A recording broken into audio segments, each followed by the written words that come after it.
Hey guys, if you're shopping for knives and gear, make sure you check out the description of the video you're watching right now for a link to my Amazon store where I've compiled some of the very best items available, including some of my own personal recommendations. Thanks! What's going on, YouTube? Metal Complex here, and today I've got another interesting top 10 video for you guys. Today we're going to be talking about the top 10 most expensive knives that I have ever owned. No, this is not a flex video. Rather, well, first and foremost, it's for your entertainment, but it's more so a warning to people getting into the knife hobby, and possibly as an enthusiast or as an enthusiast and a user. This can be a slippery slope. You know, you might be, having a hard time spending $100 on a knife today and then turn around the next day and easily, throw $500 at a knife. And for anybody who's wondering, because I know there's a few people out there, knives get up to $500. They get way higher than that, my friend. In fact, the most expensive knife on this list doesn't even scratch the surface. And yes, there is a huge market for them.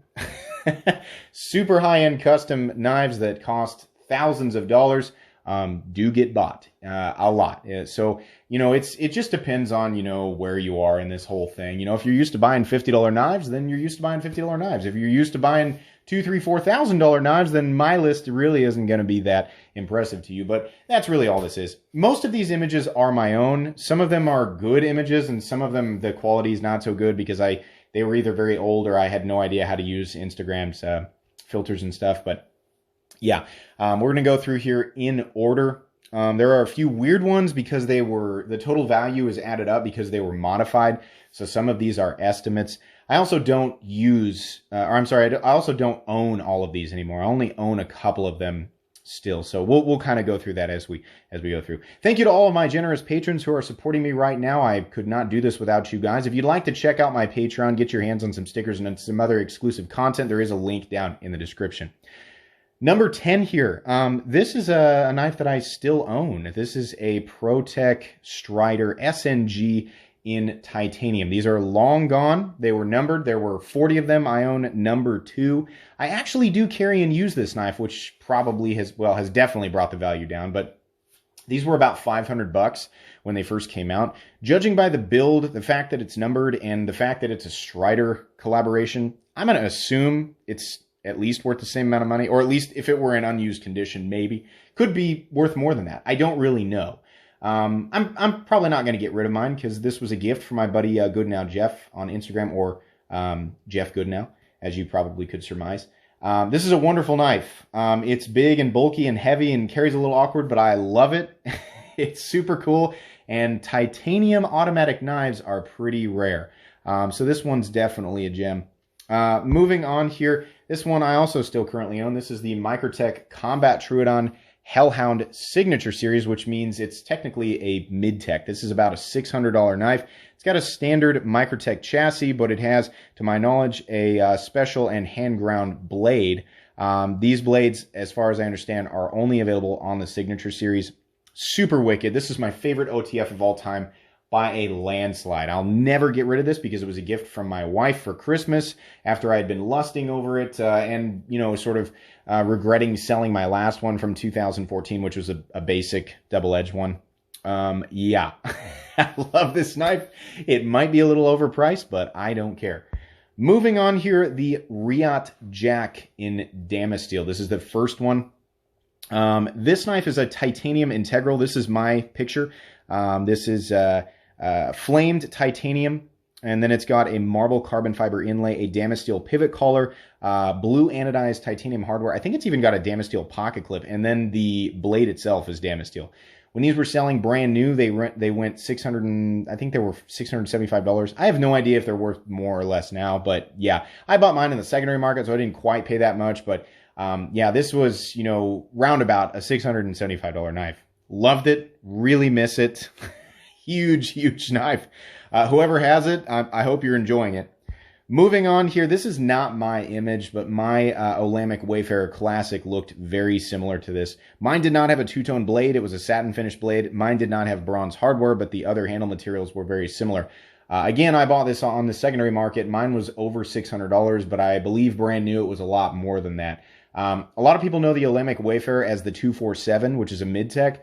Well, that's hard to say. I think it's either super high-end production or a mid-tech, but I had always assumed that the Wayfarer Classic, which is this guy and much bigger than the 247, I had always assumed that was a mid-tech. Turns out it was full custom. I'm assuming these probably ran at least $750. I know they get much higher than that, but I think mine was somewhere around there, brand new, but I didn't pay that much for it. But yeah, wonderful knife. At the time, it was one of the best flippers that I had ever handled. This just monstrous knife. So big, so cool. I really miss this one. Moving on here, the Medford Praetorian Tee. This one's only higher because I know for a fact that I paid more money for this than my Wayfarer Classic. At the time that I bought this one, I could not afford a full Praetorian tie, which is the bigger, thicker one. And I had always wanted one. And I had seen on Blade HQ Praetorian Tees going for at least $800, upwards of $900 sometimes for S35VN. And I was like, and then DLT Trading came out with an exclusive in S90V, which is why it has a little 9 right there by the Medford crest. It looks like an 8, but it's a 9. And they were curiously $700. And I was like, okay, here's an opportunity to get something that is right along the same, price that I've been spending on knives, after I sell some, of course. It's in S90V, which doesn't make a lot of sense for the geometry of the Praetorian Tee blade. But then again, I'm not sure the entire knife makes a whole lot of sense, and I'm not going to use it because at some point I'll probably sell it. Hate that mentality or love that mentality. That's how I was. A lot of people who are knife enthusiasts are like that. So that was my thought process. This was all tumbled tie, the whole thing. That's how I wanted it. Yeah, this is an amazing knife. These are so crazy. I was so happy when I got this thing. You can check out my video on it. I sat there with Ricky in vehicle way back almost 2 years ago talking about this thing. But this was a $700 knife, and that's what I paid for it. It was brand new. Miss it greatly. Maybe not the last time I'll own a Praetorian. I don't know. Moving on here. This is a full custom build Hinderer XM18 3.5 inch, not a custom Hinderer. I'm saying it was built with custom parts, all Hinderer parts. This is a DLT Trading exclusive Swedge spear in the coveted stonewashed black finish, not blackwash, not battle black, not anthracite, which are 3 different finishes offered by Hinderer knives. This is stonewashed black, which has a reflective finish and is impossible to photograph and make look like it actually does in real life. For whatever reason, cameras pick up a bronze iridescent hue on this finish, but that finish doesn't exist there. You can also see little bits of blue in the blade. It's actually just slightly reflective black. Kind of the same glossy reflectiveness that you get with stonewashed, except it's black underneath, which is really cool. I've never seen a finish like it, and I was so excited to get my hands on this thing. M390 blade. I added a titanium scale to it in the same finish, which was another $200. And then as you can see, I added green titanium hardware from Hinderer, which anybody who's bought titanium hardware for Hinderer knives knows that stuff is expensive. I also bought hardware for the other side, and I bought a special filler tab and pocket clip. All added up, I think this thing was somewhere around $750. Oh, I know. And if you're wondering, did I lose money on it? Yep. If you add custom parts to your Hinderer and you try and sell it on the secondary market for exactly what you've got in it, you're going to get laughed out of the group. You are going to take a loss if you add the hardware. People don't really care about that. So just fair warning to people. But I knew that, and I was like, I don't care. I want to recreate the ZT0392 BLK GRN that I had a salty experience with on the secondary market. Essentially, was led to believe that it was in perfect condition, and it wasn't. So I ended up selling that for a loss, and then decided to spend more money recreating what I couldn't have in that variant. Oh my gosh, I'm so smart, right? I really missed this one. This was really difficult to photograph in normal light, and I obviously didn't have Instagram's filters or color editing thing figured out, so it's kind of crazy. This picture right here is a better, more natural picture up against, at the time, my Hinderer Eclipse and my Hinderer XM18 3.5 inch with the tie scale on it. I can't remember which variant that was, but yeah, this was a sweet knife. Whoever has it, I hope you still have all the same hardware on it. This was a super unique build. I still have never seen another one exactly like this, so pretty excited about that. Moving on here, another Hinderer that was very expensive. A lot of you will remember this. This is a Hinderer XM18 Fatty Warncliffe Gen 6 with that's not a flat dark earth scale. No, it's a titanium bronze scale. And all that hardware is, once again, custom hardware. It's all black. And on the other side, I had done reverse colors because this, once again, is black stonewashed. So on the other side, it was also black stonewashed, and I did a reverse contrast. So all the hardware was bronze on the other side. So 2 different sets of custom hardware, plus the plus the black wash finish, which is extra, plus the fatty variant, which is extra. It's hard to admit. This was over an $800 knife. Shaker MT bought this knife from me, and to my understanding, gave it away to somebody just because he's an incredibly nice guy. If you see Shaker down in the comments section, great guy. Give him a thumbs up. I have no idea who has this now, but I hope you're enjoying it. Moving on here, the most expensive hinder that I have ever owned, and it's because it has a steel flame pocket clip. If you guys were shocked by the prices of the knives before, wait till you hear what that pocket clip goes for now. Not going to make sense to a lot of people, but the steel flame clips that are made for Hinderers and Emersons and some flashlights and stuff are handmade. This one, being on the lower end of the spectrum, is probably worth over $300 by itself. Oh God, for a pocket clip, can you believe that? Yeah, actually, here's how crazy people are about this stuff. Somebody posts a steel flame pocket clip like this for sale, it will be gone in 10 seconds. So yeah, you know, it's like, I get it. It's crazy. Who would ever spend that much money? It's not a question of who would. It's gone. It's like throwing a piece of bread into a lake with a bunch of piranhas in it. It's gone, right? Bread. A pig carcass would be a better example. Yeah, sometimes there's one on eBay right now for over $1,000. A pocket clip for over $1,000. I know, it doesn't make any sense. This one was actually tossed up in a lottery, meaning, you know, you had to enter to win to be able to buy it on the Hinderer Collectors group.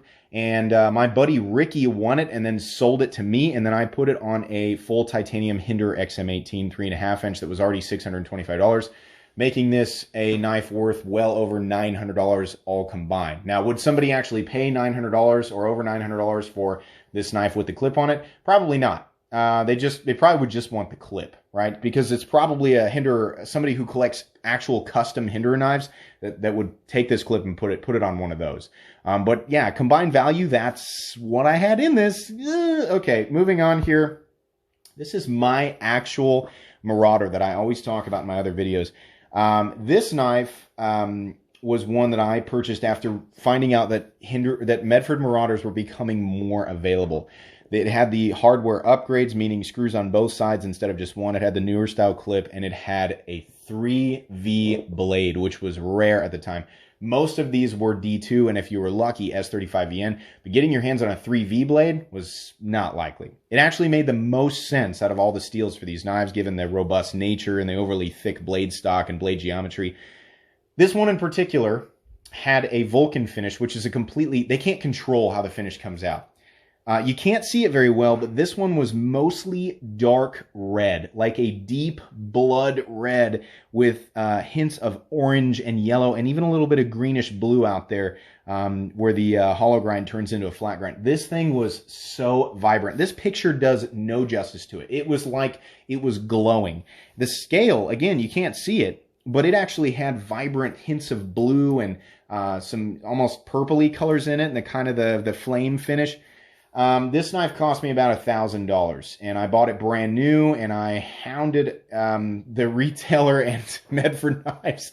Actually, Greg Medford's my first time ever interacting with Greg. I called in to inquire about it, and he actually picked up the phone, and I talked with him. He was perfectly pleasant, super nice, and he said, yeah, we've got a batch of Marauders going out to this retailer, and there's 2 of them in there that are 3V. We'll have some pictures for you at some point. And I saw this, and I thought, yep, oh, I've got to have that. So yeah, it was super expensive. Up until about a year ago, this was the most expensive knife I have ever owned.